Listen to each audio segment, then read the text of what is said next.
নমস্কার শ্রোতাবৃন্দ, আশা করি আপনারা ভালোই আছেন। আজকের গল্প খগেন্দ্রনাথ মিত্রের চাংড়ি পোতার চণ্ডীভূত। রাত তখন 8টা হবে। আসরটা খুব জমাট, বৃষ্টিও ঝেঁকে এলো। শচীন হাত তুলে চেঁচিয়ে বললে, শোনো আমার কথা, এটা সত্যিকারের ভূতের গল্প। ভূতটাকে একেবারে আমার নিজের চোখে দেখা। আমাদের বাড়িতে সেই যে চাংড়ি পোতার চণ্ডী আসতো, ও খুব মাছ ধরতে ভালোবাসতো। সেদিন ভরা অমাবস্যা, সকাল থেকেই আকাশ ভরা কালো মেঘ। মাঠের শেষে দূরে তাল নারকোলের শ্রেণী, সেগুলোও কালো দেখাচ্ছে। মাঠখানাকেও লাগছে কালো মতো, বাতাসও বইছে ভিজে এলোমেলো। ভোরের দিকে এক পশলা বৃষ্টি হয়ে গেল। চাংড়ি পোতায় আমার মামার বাড়ি। কলকাতা থেকে সেখানে আম খেতে গিয়ে দেখি মামাদের বাগান ফাঁকা। আম তো ফলেইনি, তাও যে কটা ফলেছিল সেগুলো বাঁদরে খেয়ে গেছে। তবুও সকালে উঠেই আঁকশি হাতে বেরিয়ে পড়লাম। বাগানের পাশ দিয়ে মাঠে যাবার পথ। গাছের তলায় তলায় বৃথা ঘুরে বাগান থেকে বেরিয়ে আসতেই দেখি চণ্ডী। তার এক হাতে ছিপ আর এক হাতে গামছার পোটলা করে বাঁধা চার টোপ, বগলে বাঁশের বাঁটওয়ালা ছাতা, গায়ে আধময়লা লং ক্লথের পাঞ্জাবি, পায়ে রবারের কালো জুতো। আমাকে দেখেই সে একগাল হেসে বললে, সচিদা, সকালে উঠে গাছ ঠেকাতে বেরিয়েছ? তার উত্তরে বললাম, আমি তো ভোরে উঠেই গাছ ঠেঙাচ্ছি। তুই তুই বা কেন এখনই ছিপ হাতে বেরিয়েছিস? কোথায় যাওয়া হচ্ছে শুনি? সে এদিক ওদিক তাকিয়ে হাত তুলে বললে, সেই পুরো দিঘিতে। কথাটা শুনেই চমকে উঠলাম। বললাম, বলিস কি রে? সে যে ভূতের আড্ডা। ওখানে কত লোক যে অপঘাতে মরে যায় তার হিসেব নেই। আজ পর্যন্ত পুকুরে কেউ... এই ফিরে যা বলছি, যা ফিরে যা। ভূত বলে কিছু নেই সচিদা, একেবারে কিচ্ছু নেই। তুমি দেখো, আমি নির্বিঘ্নে ফিরে আসবো। এই খালি হাতে নয়, অন্তত 10 সের ওজনের দুটো রুই ঝুলিয়ে। হ্যাঁ, এই বয়ে রাখছি, সকালের প্রথমে যে মাছটা ধরবো সেটা তোমার। বললাম, না রে চণ্ডী, এমন কাজ করিস না। ওখানে কি মানুষ যায়? চণ্ডী অবশ্য শুনলে না আমার কথা, একটু ব্যঙ্গের হাসি হেসে চলে গেল। আমি তার বিলীয়মান মূর্তির দিকে তাকিয়ে চুপ করে দাঁড়িয়ে রইলাম। মনে হলো ছোড়াটা পাগল হয়ে গেছে। পুরো দিঘিটার এক ক্রোশের মধ্যে কোনো মানুষ যেতে সাহস করে না। কোনো গরু সেদিকে ঘাস খেতে যায় না। এমনকি রাতের বেলা শেয়াল কুকুরও সেদিক থেকে নিঃশব্দে পালিয়ে আসে। কেবল চামচিকে, বাদুড় আর পেঁচারাই সেখানে রাত কাটায়। আর ও কিনা একা সেখানে মাছ ধরতে যাবে। চণ্ডীটার জন্য আমারও মন খুব খারাপ হয়ে গেল। কি যে করা যায় ভাবতে ভাবতে দাদার কাছে গিয়ে খবরটা জানালাম। শুনেই তিনি জ্বলে উঠলেন, বললেন, ভূতের কিল খেয়ে আজ ওর শিক্ষা হোক। হ্যাঁ, আমরা তো আর কিছুতে ওকে শায়েস্তা করতে পারলাম না। বললাম, ভূষণ দিদা, শিক্ষা তো পরে, তার আগে যে প্রাণহানির... চণ্ডের প্রাণ নেবে ভূতে? এমন বাহাদুর ভূত আজও প্রেত লোকে জন্মায়নি। এর ওপর আর কি বলবো। বাড়ি এসে চুপ করে বসলাম। বলে শচীন থামল। বাইরে তখন ঘন ঘন বিদ্যুৎ চমকাচ্ছে। দূরে কোনো অট্টালিকার মাথায় যেন বাজ পড়ল। বৃষ্টি ও বাতাস মেতে উঠেছে। সার্সিগুলোর গায়ে এসে দুটোতে মাঝে মাঝে ধাক্কা দিয়ে ফিরে যাচ্ছে। সকলে সমস্বরে বলে উঠল, তারপর। শচীন বললে, চণ্ডী আলের উপর দিয়ে চলছে। তার দুধারে শস্য শূন্য ভিজে ক্ষেত, ক্ষেতের শেষ প্রান্তে গ্রাম। কালো মেঘের গাঢ় ছায়ায় সেগুলো ঝাপসা হয়ে আকাশের তলে মিশে আছে। চাংড়ি পোতা থেকে পোড়া দিঘি পুরো 2.5 ক্রোশ দক্ষিণে, আর সেখান থেকে শয়লাগাঁয়ের নদীটি 1 ক্রোশ দূরে। চণ্ডী মাঠ ভেঙে দিঘিটার কাছে গিয়ে যখন পৌঁছলো, তখন বেলা 9টা হবে। দিঘিটার চারধারে ঝোপঝাড়, তার মাঝে মাঝে তাল, নারকোল আর কয়েকটা আম কাঁঠালের গাছ। চণ্ডী শুনেছিল সেখানে একটা বাড়ি আছে, কিন্তু কই? ওই যে একটা দালান। চণ্ডী সেখান থেকে লক্ষ্য করে দেখতে লাগলো। দালানটার ছাদ ভেঙে পড়েছে। একধারে দেওয়াল ধসে খান কয়েক কড়ি কাঠ বেরিয়ে আছে। ছাদের ভাঙা আলসে কয়েকটা অশ্বত্থ গাছ, নিচে চারধারে ঘন ঝোপ জঙ্গল। তার মাঝ থেকে কি একটা লতা যেন উপর দিয়ে উপরের দিকে উঠে দালানটার একদিকে ঢেকে রেখেছে। দালানটার দিকে তাকিয়েই চণ্ডীর বুকটা ছ্যাঁত করে উঠল। কিন্তু দিনের বেলায় কিসের ভয়? সে জঙ্গল ঠেলে দিঘিটার ধারে গিয়ে দাঁড়ালো। জঙ্গলের জলে যে তার কাপড় জামা ভিজে গেছে সেদিকে খেয়ালই নেই। তার সামনে প্রকাণ্ড দিঘি, তার প্রায় অর্ধেকটা পদ্মবন, বাকিটুকু কলমি, হেলঞ্চা ও পানায় ভরা। হঠাৎ একটা বড় মাছ ঘাই দিয়ে উঠল। সেই সময় চণ্ডী দেখলে দিঘিটার জলের রং একটু লাল। চণ্ডী দিঘির ধারে একটু পরিষ্কার জায়গা বেছে নিয়ে তার ছাতা, ছিপ আর পোঁটলাটা সেখানে রাখলো। তারপর পোঁটলাটার ভেতর থেকে ছোট কাটারিখানা বার করে খানিকটা জায়গার জঙ্গল কেটে জল থেকে কলমি, হেলঞ্চা ছিঁড়ে পরিষ্কার করে চার ফেলে টোপ গেঁথে বড়শিটা হাতে দুলিয়ে জলে ফেলবার সময় একবার বাড়িটার দিকে তাকালো।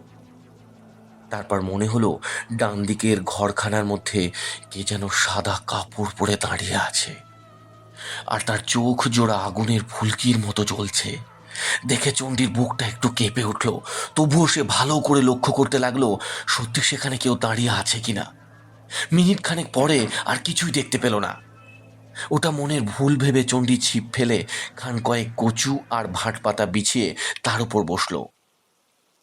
চণ্ডী তো ছিপের বাঁটটা পা দিয়ে চেপে চুপ করে বসে আছে। চারধারে নিস্তব্ধ, নির্জন। এমন নিস্তব্ধতা সে আগেও অনেক দিন অনুভব করেছে, কিন্তু আজকে স্তব্ধতাকে বোধ হতে লাগলো যেন পাষাণের মতো বিষম ভারী। কিছুতেই এটা নাড়ানো বা সরানো যাবে না। ক্রমেই যেন তার বুকের উপর চেপে বসছে। বাতাস স্থির, আকাশে মেঘ ভার স্থির হয়ে আছে। একটি ছোট পাতা পর্যন্ত নড়ছে না, জলও শান্ত। কেবল একটা হলদে ফড়িং আধডোবা ফাতনাটার ওপর বারবার উড়ে বসছে। চণ্ডী আন্দাজে ঠিক করলে বেলা তখন 12টা। সে প্রায় 3 ঘন্টা ছিপ ফেলে বসে আছে, অথচ একটা মাছও। মনের ভাবনাটা শেষ হতে না হতেই সে জলের দিকে তাকিয়ে চমকে উঠল। জলের মাছ থেকে পানা ঠেলে ভেসে উঠেছে। ওটা কি? জিনিসটার রং কালো, দেখতে কতকটা পোড়া কাঠের মতো। সেটা তার দিকেই ধীরে ধীরে এগিয়ে আসছে দেখে চণ্ডীর বুকের ভেতরটা কেমন যেন করে উঠল, যেন সে এতকাল মাছ ধরছে এমন তো কখনো দেখেনি। সে নিজের অজ্ঞাতেই উঠে দাঁড়িয়ে জিনিসটাকে ভালো করে লক্ষ্য করতে লাগলো, কিন্তু সেটা একেবারে কূলের কাছে এলো না। মাত্র কিছু দূর এসে হঠাৎ পদ্মবনের দিকে ঘুরে গেল। ওই যে পিঠের কাঁটা, ওই যে লেজ ও হাতির কানের মতো কানকো নড়ছে, ওটা রুই মাছ। এত বড় রুই মাছ! চণ্ডী বিস্ময়ে আনন্দে দুপা এগিয়ে যেতেই দেখলো তার ফাতনা একটু নড়ে উঠল। সে চট করে এগিয়ে যেতেই দেখলো মাছটা কোথায়, কিন্তু সেটাকে আর দেখতে পেল না। ভাবলে ওই মাছটাই কি ঘুরে এসে তার বড়শি টানছে। ফাতনাটা ক্রমেই জোরে ডুবছে, ভাসছে। চণ্ডী সেদিকে তীক্ষ্ণ দৃষ্টি রেখে ছিপটা 2 হাতে শক্ত করে ধরে কাঠ হয়ে বসে আছে। তার বাঁ গালে ডান কানে 2টো কালো রঙের মশা বসে রক্ত চুষতে চুষতে ফুলে উঠছে। দিঘি পাড়ে তালবনের মাথায় মেঘে মেঘে অন্ধকার করে এসেছে, সেদিকে তার খেয়ালই নেই। ফাতনা তো ডুবছে, ভাসছে। শেষে যেই একবার তল হলো, চণ্ডীও মারলে সজোরে টান। সঙ্গে সঙ্গে কড়কড় করে শব্দে হুইলের সুতো খুলে নিয়ে মাছ দিঘিতে মাছ গেল ছুটে। আর সেই মুহূর্তেই একটা দমকা বাতাসের সঙ্গে তালবনের ওপর থেকে শোঁ শোঁ শব্দে বৃষ্টি এলো ছুটে। দেখতে দেখতে বৃষ্টি ধারায় সব মুছে গেল। ওদিকে মাছও ছুটছে, একবার ডান ধারে একবার বাঁ ধারে, কখনো কখনো সোজা মাছ দিঘিতে। ছিপের মাথা বেঁকে বড়শির মতো হয়ে গেছে। মাছটা থেকে থেকে পদ্মবনে সেধবার চেষ্টা করছে। চণ্ডীরও জেদ তাকে কূলের কাছে আনবেই। একবার তার মনে হয় বুঝি ছিপখানা ভেঙে গেল। এই টানাটানিতে প্রায় ঘন্টা 4 কেটে গেল। এর মধ্যে বৃষ্টি একবারও থামেনি, বরং ঝেঁকে এসেছে। একে মাছের সঙ্গে টানাটানি করে সে ক্লান্ত, তার উপর মুষলধারে বৃষ্টি, আর সেই রকম ভুতুড়ে জায়গা। সে মাঝে মাঝে ম্রিয়মাণ হয়ে পড়তে লাগলো। কিন্তু মাছটার লেজ বা পিঠের কাঁটা যেই ভেসে উঠতে দেখে, তৎক্ষণাৎ সে শরীরে বল, মনে স্ফূর্তি পায়। এমনই করে বেলা যখন যায় তখন সে যা আশা করেছিল মাছটা তার কিছুই না, একটা 15.5 সের ওজনের কাতলা মাছ। তার প্রকাণ্ড মাথা, মস্ত মুখ দেখে মনে হতে লাগলো যেন একটা রাক্ষসের ছানা। বলে শচীন চুপ করলে। বাইরে তখনও ঝমঝম শব্দে বৃষ্টি পড়ছে। তারপর আবার বলতে আরম্ভ করলে, ঝড়ো ঝড়ো ধারায় বৃষ্টি হচ্ছে। চণ্ডী এতক্ষণ দেখেনি ওপারের দিঘির ডান কোণে একটি সরু নালা ছিল, সেটা দিয়ে হু হু শব্দে মাঠের জল এসে দিঘিতে পড়ছে, তাতে দিঘিটা ভরে উঠছে। চণ্ডী ছিপ গুটিয়ে বাকি টোপ আর চারগুলো দিঘিতে ফেলে মাছটাকে গামছায় বেঁধে বহু কষ্টে দিঘির পাড়ে উঠেই দেখে চারধারের মাঠ জলে ডুবে গেছে। কিছু দূরে যে জঙ্গলটা ছিল সেটাও আর দেখা যায় না। চণ্ডীর বুক কেঁপে উঠল। সর্বনাশ! শয়লা নদীতে বান এসেছে নাকি? ছেলেবেলায় আমি আর চণ্ডী একবার শয়লা নদীর বান দেখেছিলাম। সেবার চাংড়ি পোতার অবস্থা হয়েছিল একটা প্রবাল দ্বীপের মতো। সেই স্মৃতি চণ্ডীকে বিচলিত করলো। সেই জলস্রোত ঠেলে আড়াই ক্রোশ যাওয়া একেবারে অসম্ভব। হয়তো পথের মাঝে মাঝে জল আরও বাড়বে। সে যে কি করবে তা ঠিক করতে পারল না। সেই সময় একবার ভয়ঙ্কর শব্দ করে দূরে একটা তালগাছের মাথায় বাজ পড়ল। শব্দ আর আলোর ঝোঁকটা কাটিয়ে সে একবার পুরো বাড়িটার দিকে তাকাতেই দেখলো তার বারান্দার সামনে ঘরখানার দরজায় দাঁড়িয়ে একটা লোক তাকে হাতছানি দিয়ে ডাকছে। প্রথমটা সে ভাবলো মনের ভুল, তারপর আবার সেদিকে তাকাতেই দেখলে সত্যিই একটা লোক। তবে কি এখানে লোক বাস করে? ভূতের গল্পটা একদম বাজে। সম্ভবত লোকটা তার দুর্দশা দেখে তাকে আশ্রয় দিতে চাইছে, কিন্তু লোকটার স্বভাব ভালো তো। যদি ডাকাত হয়? অবশ্য ডাকাত হলেও তার তখন কিছু করবার ছিল না। তার কাছে মাছটি ছাড়া মূল্যবান আর কিছুই নেই। সে আর দেরি না করে বাঁ হাতে মাছ, ডান হাতে দা, বগলে ছিপ আর কাঁধে মাথা হেলিয়ে দিয়ে ছাতাটা চেপে ধরে জঙ্গলের মধ্যে দিয়ে আস্তে আস্তে বাড়িটার দিকে এগোতে লাগলো। পোল ঠেলে মিনিট পাঁচেক চলে ভাঙা পাঁচিলের ফাঁক দিয়ে চণ্ডী উঠোনে গিয়ে পড়ল। সামনেই বারান্দা আর সেই ঘরখানা, কিন্তু কই কাউকে তো সেখানে দেখা যাচ্ছে না। বারান্দায় উঠবার সিঁড়িগুলো ভেঙে পড়েছে। বারান্দায় জঙ্গল, এরকম জায়গায় কি করে মানুষ থাকে? এবার তার মনে একটু ভয় হলো। ততক্ষণে আর একটু অন্ধকার হয়ে এসেছে। বৃষ্টি বাতাস যেন আরও মেতে উঠেছে। সে আর না এগিয়ে সেখান থেকে চিৎকার করে ডাকলো, কে আছেন? ভেতরে কে আছেন? চণ্ডীর মনে হয় ভেতর থেকে যেন উত্তর এলো, চলে আসুন। চণ্ডী তৎক্ষণাৎ ভাঙা সিঁড়ি দিয়ে সাবধানে উপরে উঠে বারান্দা পার হয়ে ঘরের চৌকাঠের বাইরে দাঁড়িয়ে উঁচু গলায় বললে, আমি এসেছি। চণ্ডীর মনে হলো তৎক্ষণাৎ ঘরের অন্ধকারের মধ্যে একটা আলোর রেখা যেন এধার থেকে ওধারে সরে গেল, আর ঘরের মধ্যে কে যেন কাকে ফিস ফিস করে কি বলছে। চণ্ডী আবার বললে, কে আছেন মশাই? কে আছেন? সামনে অন্ধকার ঘর, বাইরেও অন্ধকার ঘনিয়ে এসেছে। সেই সঙ্গে সজল বাতাসের হাহাকার। চণ্ডীর মন যেন কেমন হয়ে গেল। যে ডাকছে সে তো কই এগিয়ে আসছে না। ভেতরে কোথাও একটু আলো তো দেখা যায় না। সে আবার বললে, মশাই, বড় অন্ধকার, একটা আলো। ভেতর থেকে উত্তর এলো, এগিয়ে আসুন। চণ্ডী সাহসে ভর করে চৌকাঠ পার হয়ে ঘরের মধ্যে হাত কয়েক এগিয়ে যেতেই তার মনে হলো পাড়া যেন অন্ধকারের মধ্যে খিলখিল করে হেসে উঠল। ঠিক সেই মুহূর্তে চণ্ডীর পায়ের নিচে মেঝেটা একেবারে হাত পা ছয় গেল বসে। চণ্ডীও সেই সঙ্গে গর্তটার মধ্যে পড়ে গেল। এমন আচম্বিক দুর্ঘটনার জন্য সে আদৌ প্রস্তুত ছিল না। তবুও তৎক্ষণাৎ উঠবার চেষ্টা করতেই সে দেখল একটা কঙ্কাল তাকে দু হাতে বুকের উপর জড়িয়ে ধরেছে। দেখে সে চিৎকার করে অজ্ঞান হয়ে পড়ল। তারপর সন্ধ্যা হতেই আমরা তো ভেবে অস্থির, কিন্তু তখন চণ্ডীর সন্ধানে সেই ভুতুরে বাড়ির দিকে যাওয়া একেবারেই অসম্ভব।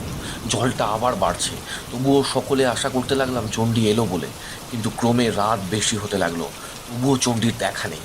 শেষ রাত যখন 12টা, জলটা তখন একদম ধরে এলো, কিন্তু বাতাস শান্ত হলো না।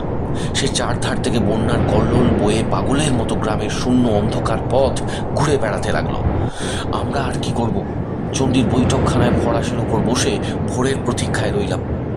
ক্রমে রাত শেষ হয়ে ভোরের আলো ফুটে উঠল। আমরাও চণ্ডীর খোঁজে বার হলাম, সংখ্যায় 17 জন।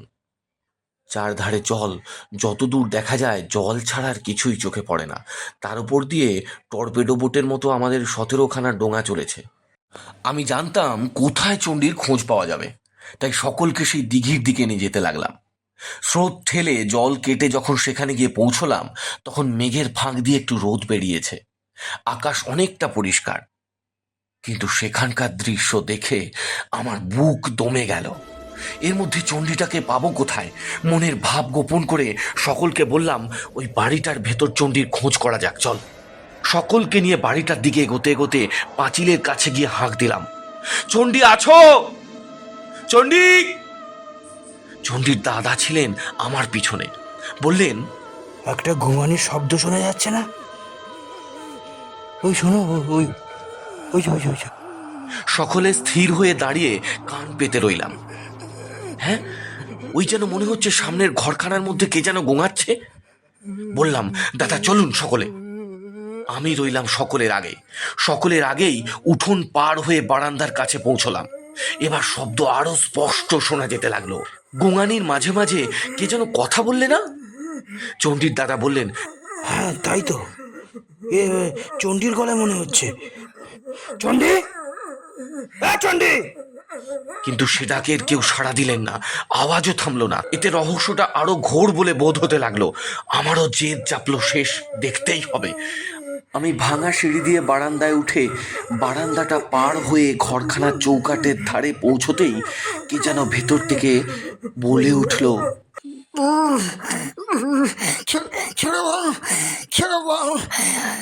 চিৎকার করে বললাম, চণ্ডীরে পাওয়া গেছে, ওই যে কথা বলছে। আমার কথা শুনে সকলে পিছনে এসে দাঁড়ালো। আমি সোজা ঘরের ভিতরে ঢুকে গেলাম, কিন্তু বেশি দূর যেতে পারলাম না। কয়েক পা গিয়ে সামনের দিকে তাকিয়ে চমকে উঠলাম। দেখি গর্তের ভেতরে একটা লম্বা কঙ্কালের বুকের উপর চণ্ডী কাঠ হয়ে পড়ে ভুল বকছে, আর কঙ্কালটা তাকে দু হাতে জড়িয়ে ধরে আছে। সকলে ইতিমধ্যে এসে গর্তটাকে ঘিরে দাঁড়িয়েছিল। কঙ্কালটার মস্ত মাথা, চক্ষুহীন কোটর, 32টা দাঁত, বড় চোয়াল, কিন্তু আর বলতে ইচ্ছে হয় না। কি হলো? সেই কঙ্কালের বুক থেকে বহু কষ্টে চণ্ডীকে উদ্ধার করে নিয়ে আমরা চাংড়িপোতায় ফিরে এলাম। আমি সেই দিনই দুপুরে কলকাতায় চলে আসি। রাতের বেলায় তেতলার ঘরের দরজাটা ভেজিয়ে একা বসে চণ্ডীর কথা ভাবছি। জানলার বাইরে নারকেল গাছটা বাতাসে সরসর করছে। হঠাৎ হুশ করে দরজাটা খুলে গেল। ফিরে তাকিয়ে দেখি দরজায় দাঁড়িয়ে চণ্ডী, তার হাতে একটা প্রকাণ্ড কাতলা মাছ। মাছটা তখনও খাবি খাচ্ছে। বুঝলাম চণ্ডী আর নেই। আমার রক্ত হিম হয়ে এলো, আমি অজ্ঞান হয়ে পড়ে গেলাম। নিস্তব্ধ ঘর, বাইরেও তখন বৃষ্টি থেমে গেছে। হঠাৎ ঘরের দরজা খুলে গেল। সকলে সেদিকে তাকিয়ে চিৎকার করে উঠল,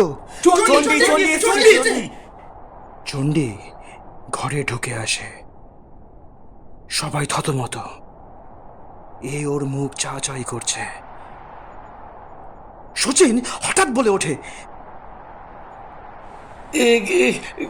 তোমরা কেউ ভয় পেও না, আসলে চণ্ডী সত্যি সত্যি মারা যায়নি।